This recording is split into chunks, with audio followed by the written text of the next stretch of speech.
Hello, I'm Carl Sellinger. Wasn't planning to speak tonight.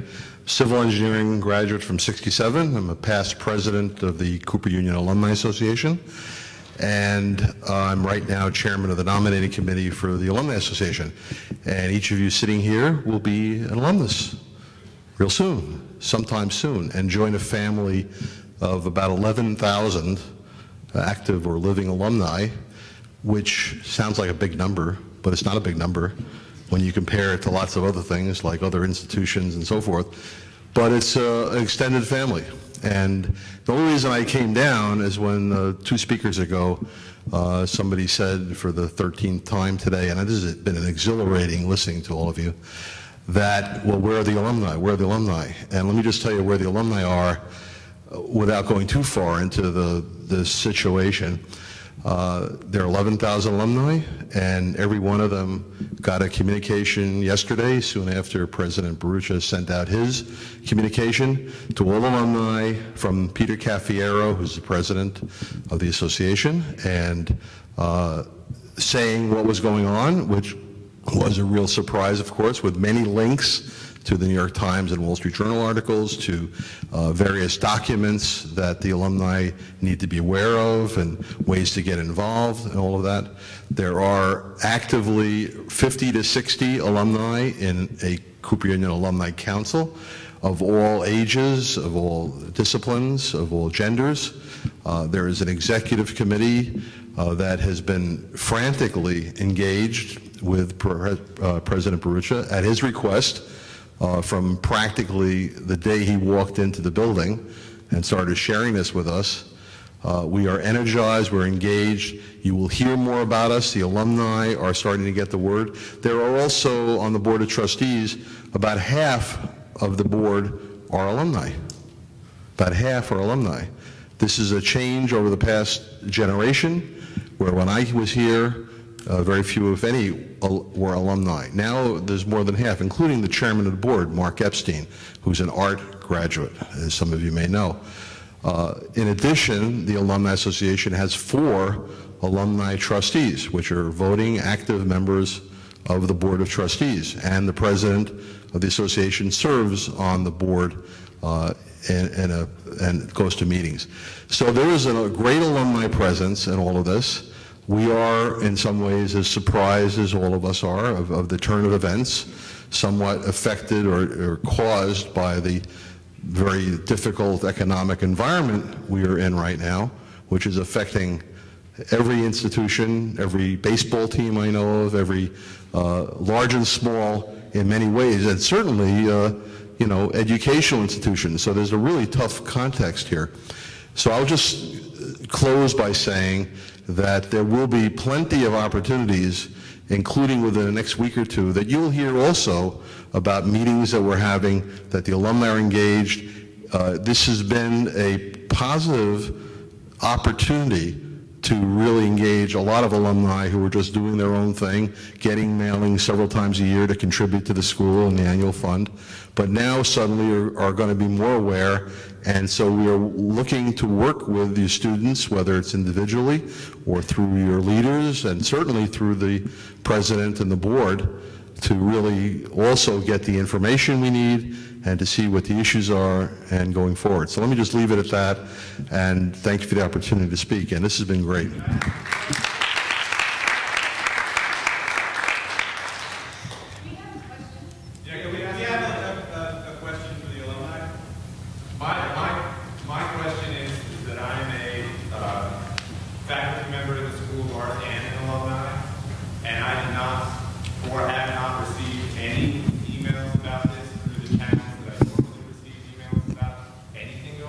Okay, there's 2 things going on. One is that an email, I have a copy that I could give you, but it went out yesterday or 2 days ago, and should have gone out an email. I got my copy, so that is coming. And also there's a Facebook page. Yes, we do use Facebook. And there's a Save Cooper Union Facebook page. A lot of activity going on in social media. We're mostly created by students. That's right, and we, absolutely. That's great, and we are, our alumni on the executive committee are engaging with people that are identified there, and that's going to be a tremendous source of information and communication, no question. I would like to go into the record so that everyone in this room understands one fundamental fact, is that the students turned the floodlights on to what's happening here, and that's why the larger alumni community knows about and is aware of what's going on. Is there any rationale why about the school's predicament before the alumni work? I don't have information to respond to that. Because the students have been being frightened about this condition for, I would say, the last 2 weeks. And all of the alumni I've spoken to still don't know about it. Fair enough. Is the board of the body, administrative body of the Alumni Association in line with the administration of the school? And do you support charging tuition? No, I'm not going to answer that, but we're working very closely with the president, with the board, as best we can, in the same way that, the spirit that everybody is expressing here. That's all I could say right now. I'm not, let me stop. I don't want to take any more questions here. I just wanted to get up and say that the alumni are getting or are very much aware of this and are really in the same passion as I've heard here and as I am. Okay, so let me leave it at that, because I think we want to get more people lined up here. But this is an ongoing process, and it's happening, unfolding right now. I don't know. Why should we be speaking for him? I'm sorry that I'm not speaking for him. I am an adjunct professor here, and I have my class here, and we broke the class to come down to listen to what was going on. That's why I'm here. Okay, just in terms of time, I think we're going to stop the line where it is now so that everyone can go to class or their student meetings tonight. Thank you. Hello, I'm Paul Garin, and I graduated from art in 1982, and I guess I'm considered a distinguished alum and Hall of Famer.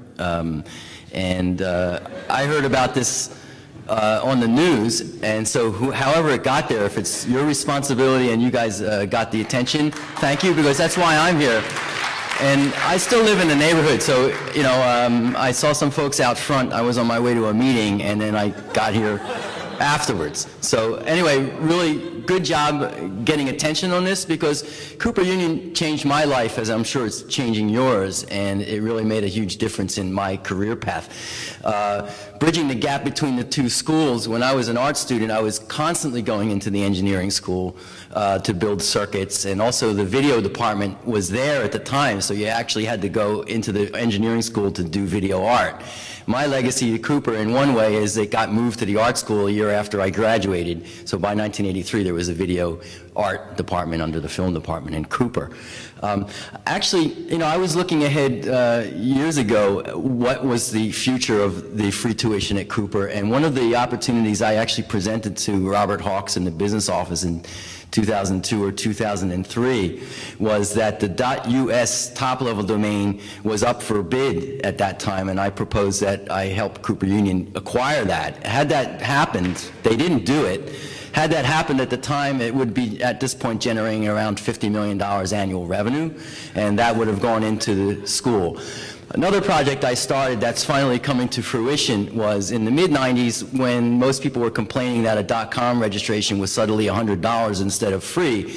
I said, well, what about .art or .sucks or .music or something like that? And I actually started a project called Name.space to create the top-level domains as kind of internet real estate, specifically to create this kind of economic engine for alternative media culture, giving another grant to Cooper Union, things like that.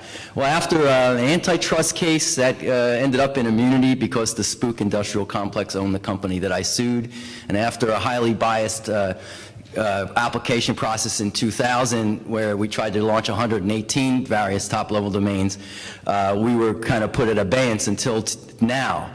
12 years later, after I launched the project, now we have a potential to raise a fair amount of money. It's probably worth, I don't know, several $100 million, maybe closer to $1 billion once we launch. I want to make a pledge now that if successful, I will make sure that a portion of that goes to underwrite the tuition at Cooper, because if this is not a tuition-free school, It's not Cooper Union.